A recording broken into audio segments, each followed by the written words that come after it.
Joseph Vijay எனும் நான்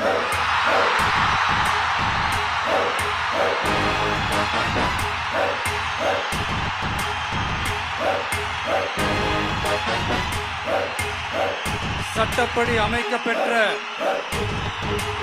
இந்திய அரசியல் அமைப்பின்பால்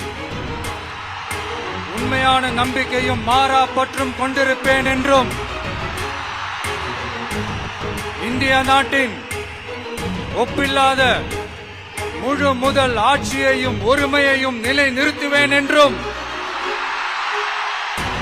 தமிழ்நாட்டு அரசின் முதலமைச்சராக உண்மையாகவும் உளச்சான்றின்படியும் என் கடமைகளை நிறைவேற்றுவேன் என்றும் அரசியல் அமைப்பிற்கும் சட்டத்திற்கும் இணங்க அச்சமும் ஒருதலை சார்பும் இன்றி விருப்பு வெறுப்பை விலக்கி